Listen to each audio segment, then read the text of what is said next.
Yo, what is up, guys? It's your boy Ice coming at you with a new video today. Now, if you read the title, it's going to be something I've been really wanting to make, and I've been having a lot of fun playing. I recently gotten top 2 and top 3 in my locals playing this deck, and it's been super fun playing it. I've played against Dratron, I think Spring Kids, some Phantom Knights, and Settlement Grace. So I've been playing against some like good decks with it, so it's not just, you know, easy wins or nothing. So basically, this weekend I'm going to be I signed up for the Remote Duel YCS, and I'm super excited to be playing in that because there's actually a super cool mat up for grabs. If you do play and in top 6 cut, you get like it's a Remote Duel. What is it? It's like Dual Dragon Link card or something. It's so cool. It's a mat for it. It's one of the prize cards. It looks super cool. So I'm excited to play with this Unchained deck. I feel like it has a lot of potential. And I know it's been a while since we made some content on the channel. I'm pretty sure it's like it's been like 3-4 months. So I'm excited to be making content again. We have some video, or I have some video planned. I'm hoping I can get Hustler to make his. He has a really good Code Talker deck, and it's actually like ridiculous to play against it. Like, I kind of hate playing against it, but I'm sure you guys will love to see the build because it pulls off a kind of a nasty board that's hard to deal with, and has a pretty cool boss monster with it too. So yeah, let's get into the video, guys.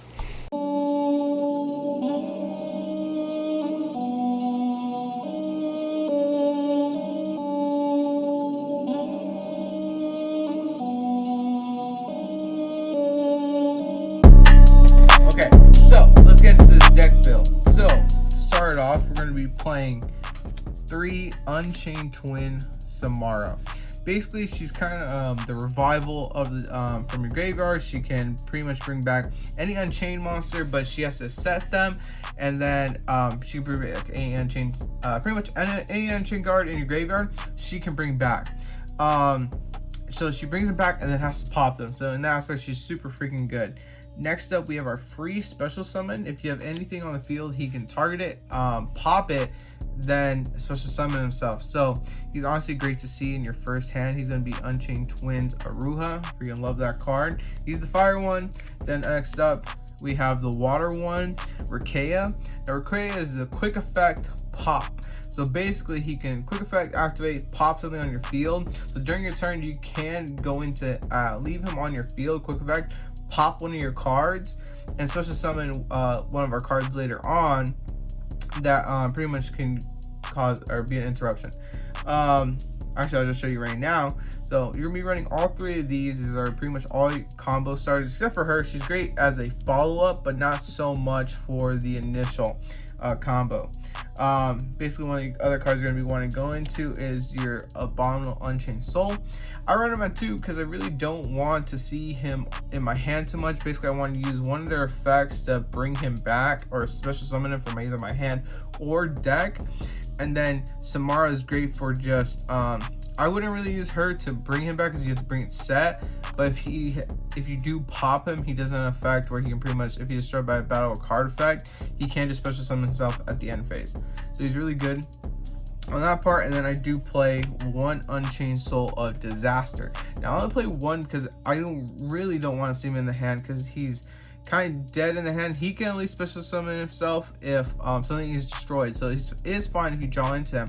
This card you can only special summon if through one of their effects. And he's only really good on your second turn because you can use him to link away your opponent's cards and pretty much go into a nice combo using your opponent's monsters.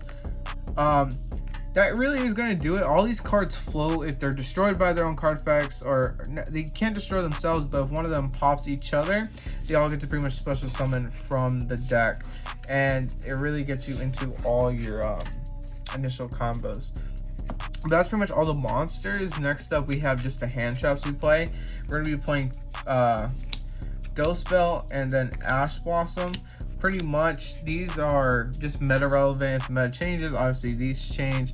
They're really freaking good. Ash Blossom, you know, stops everything. Ghost Bell really messes with anything that uses graveyard, which Dratron right now is just purely graveyard, so it's super freaking good against Dratron. Next up, we're going to be playing our spells. We're gonna have 3 Pot of Prosperities.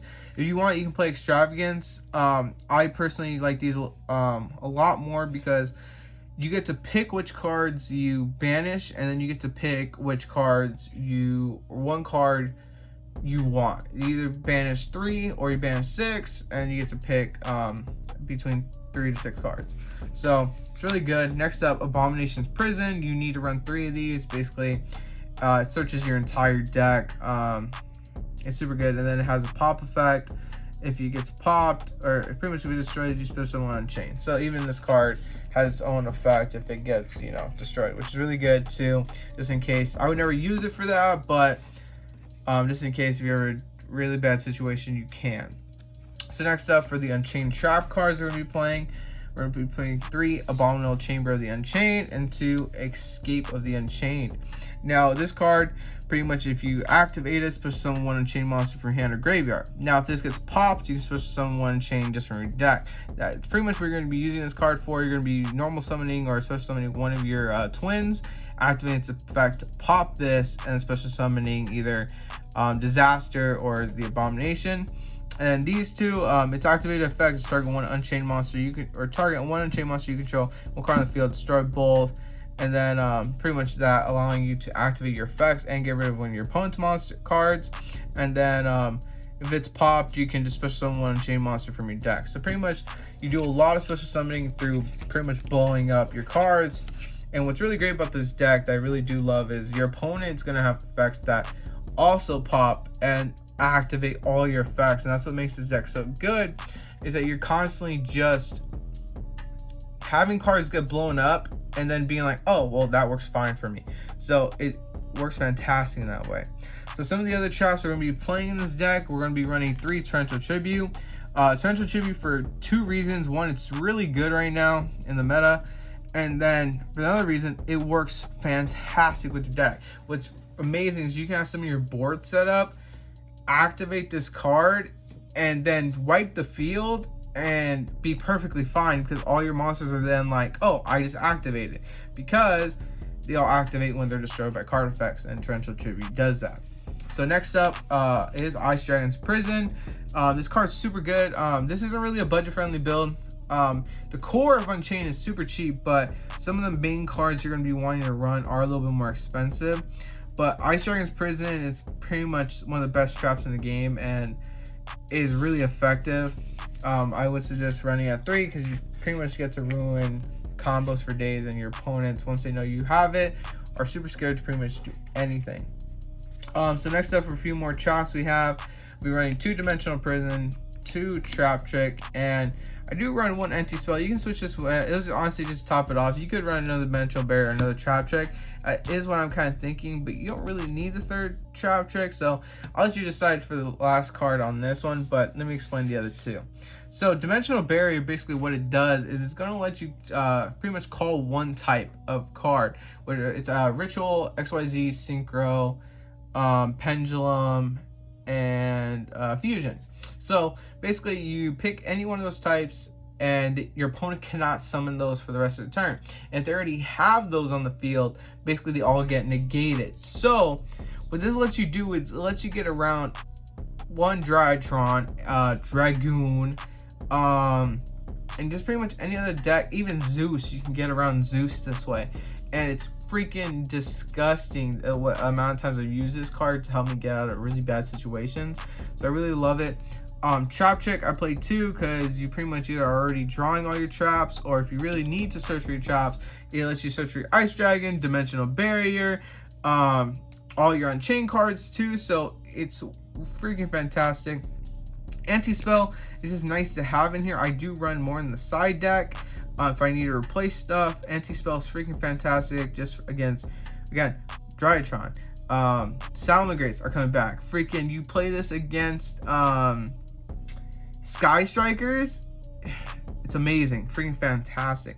And especially since Sky Strikers got some leeway and got engaged back to 1, we're going to have to start watching out for that. So going into this extra deck now, we're going to be playing 2 Unchained Abominations. Now this card's freaking fantastic with this deck. Obviously it's the main, you probably see this in Dragon Link a lot and some other decks, but this card's amazing. What it does is pretty much end phase gets to pop. If something is destroyed by card effect, it gets to pop something, and if something is destroyed by battle, it gets to pop something. So pretty much it pops a lot of cards. Next up for our Unchained package in the extra deck, 3 Unchained Soul. This card pretty much during your opponent's main phase, you can quick effect and link away one of their special summon monsters. So they do get to start off with the normal summon, but as soon as they start special summoning, you can target which one to link away. It does have a specific requirement. It does have to link away itself, and you have to link summon, I believe, a Dark Link monster. So next up, we are going to be playing 3 Unchained Soul of Anguish. Now pretty much this is the exact same thing, but a link 3, you have to do it, it links away one of your opponent's monsters, but during your main phase. So you have to be a little more careful with this one going into it, but honestly most of the time it's 24 beat stick, and then if it does get destroyed either by battle or card effect, you get to add 1 Unchained from your graveyard back to your hand. Or is that the other one? Let me double check while I'm here.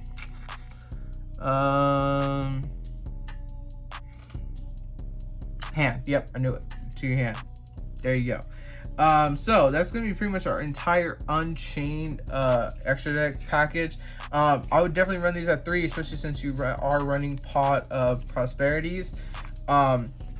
You can get, I would never really banish Rage like that, but Anguish you can definitely get rid of if you really are diving like that far into your extra deck. But we have some other cards here that you can kind of easily get rid of because they're not part of your full main combo. But we are going to be running 2 Nightmare Unicorn, Phoenix, 1 Nightmare Unicorn, and 1 Nightmare Cerberus. These cards are just nice because they're all fiends. So that means with our Rage, we're going to be able to link away our opponent's monster, and depending on the situation, either go into Unicorn, Cerberus, or Phoenix. So that's what makes this deck kind of good, or even better, is because it's versatility. On your opponent's turn, you never know what's going to happen. This deck reacts a lot to, pretty much plays on your opponent's turn. So these cards right here pretty much make sure that if you do, your only requirement is that you have to go into a dark monster or a fiend. So most of the time if you get locked out using your other cards, because they do lock you into fiend monsters, so all these are fiends, so you can still go into these ones and play off. On your opponent's turn you can go into Unicorn. That's what makes that one really good. Also with our lower link levels, we're going with IP. IP has an amazing effect to kind of combo and protect our Underworld Goddess. I do enjoy playing Underworld Goddess. You can get some nasty stuff going on, but just since you can negate graveyard effects, she's kind of just like disgusting in that way. Not only that, she's unaffected by card effects unless they specifically target her. So they specifically target her, yeah, you know, she can get around, but anything else, she can't be affected.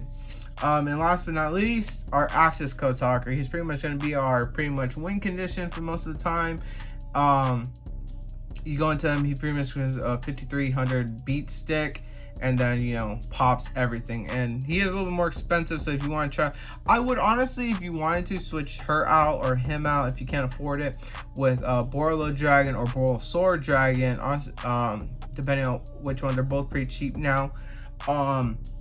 Great things to go into. Honestly, Borolo Dragon is freaking amazing, just because like you get to take a monster. He's freaking amazing. So I would still consider playing one of those if you can't. I honestly wanted to think about taking out 4 Borolo, but I'm already kind of locked into my deck list, so I can't really change it up too much for that. But I would say just for the deck build, it wouldn't be bad to play Borolo to kind of do with Dragoon and stuff. But this deck has its own way of dealing with Dragoon. But he can be really has to deal with. And then last but not least, or I said that again, but finally let's show you the side deck. Now I don't have a full I'm missing 1 card from here, but basically we're going to be playing 3 Book of Lunar Eclipse. Now this is a new card, and I fully believe this card is being slept on by everybody. unless you guys are playing it, then you know the sauce. You discard 1 card and you get to flip 2 cards down in your opponent's turn. The only downside that I see to this is that basically if they don't have 2 cards, you can't use it. It has to be 2 cards. But I think it's super good. I really like it. You pretty much stop combos that way. Harpy's Feather Duster, pretty much playing super big background deck. It's super good. That's all the spells I run. Next up, for some more chops, we're gonna be playing 3 Infinite Impermanence for the side. Here's our other 2 anti-spells. I do have 1 Solemn Strike. I need to get more. Here's our other Dimensional Barrier, just in case you fully find out you really need this. You throw it in there, because these are searchable off your chop trick. So you put another one in there, you know you at least have another one. And then I do play 3 Droll, just in case, because Droll is still pretty good. So I do run him. But other than that, that's pretty much our entire side deck. If I could, I'd put another Solemn Strike in there to at least have it at 2. But other than that, I really like how this deck plays. I've sided in like Infinite Permanence before, but I don't really think Infinite Permanence right now is too strong right now in the meta. But I do like to have it just in case. There's something I'd fully switch out besides some of the things I already mentioned. I would like, honestly guys, if you are going to play this, it's super cheap to play and it just ruins your opponent. Please try out Book of Lunar Eclipse. That's my personal thing. Give it a try. If you're playing online, give it a try. It's only like $8 right now too, so if you want to just play it, check it out. I think it's good. But other than that, guys, let me know what you guys think of the build. If you have any comments, leave a comment down below about what you think, if you want it, and what I should add. This is going to be the build I am taking to this week's YCS on July 10th, on Saturday. I'm super excited, and yeah, leave a like, subscribe, and hit the bell for notifications when we are going to be uploading. I swear I'm going to be doing my best to get back into the rhythm of it all. And yeah, I'm super excited for more content to be uploading. And yeah, I'll also yeah, that's pretty much it. I'll catch you guys next time on the next video, and adios. Son of a bitch!